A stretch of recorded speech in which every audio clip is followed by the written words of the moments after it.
We're gonna skate to one song only.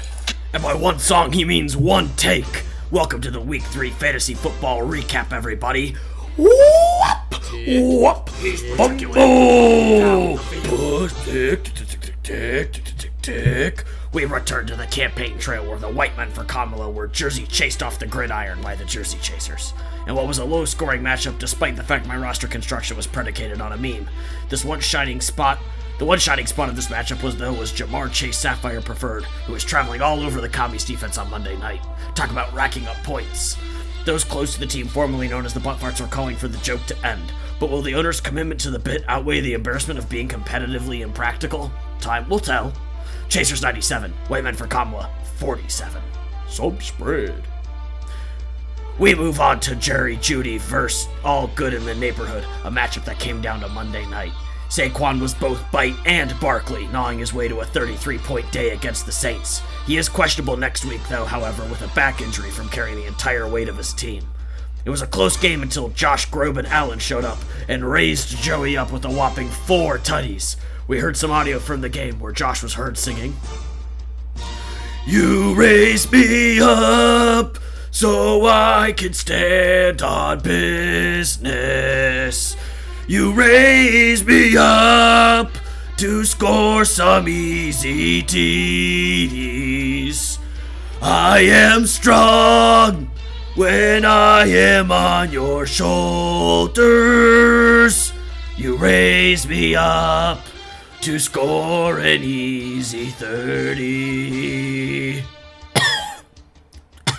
Chilling, inspiring, truly. The human voice is capable of so much. Neighborhood 113, Judges 99. Next up is the turnovers and the dihydrogen monoxides, and this game was a rock fight, folks. Page was missing the late downgrade of Keenan Allen and left some points on the table. It wouldn't have mattered much, though, as the monoxides came ready.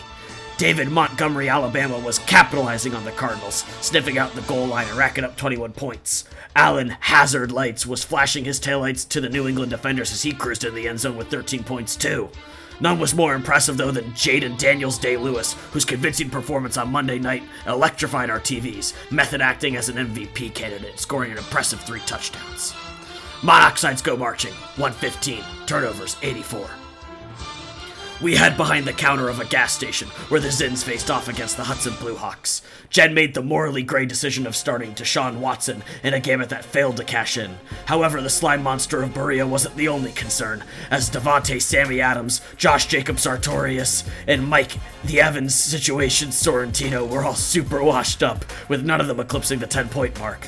I just learned that the situation's name was Mike Sorrentino this week.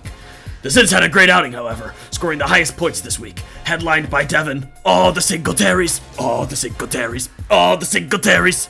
Now put your hands up if you scored more than anyone on Jen's entire team. 3 hands go up in addition to Devin Singletary. That's James Cook, Kyron Williams, and Justin Jefferson, who all had great days. Zins 130, Bluehawks 93. Whoop! Fumble! We head to the marquee matchup of the week, where the Navy SEALs squared off against Lamar. You serious? Pat Mahomes got Caribbean with it, brudda, and connecting with Rashi Jollof Rice as he said, "Wagwan!" And the stud wideout called back with a "Mideya!" as the duo connected for a monster 45 points. I had to Google Caribbean slang. They got jerk spicy with it, as even Marvin Harris, One Love, got in on the action, mon. Lamar You Serious didn't go quietly, as down in the bayou where Chris Creolave spiced up a pot of 20 points, and Alvin Gumbo Amara stewed up 15 points as well. A tight matchup between 2 good offenses, but this one goes to the Seals. They look like a juggernaut right now. Seals 112, Lamar 108. Whoop-pa! A reading from the Book of Football. The sport of football came to Jonah. Go to the city of Canton and play against it, because its new hip drop tackle rule has come before me. But Jonah ran away from football and got on a plane headed for another international game in Brazil.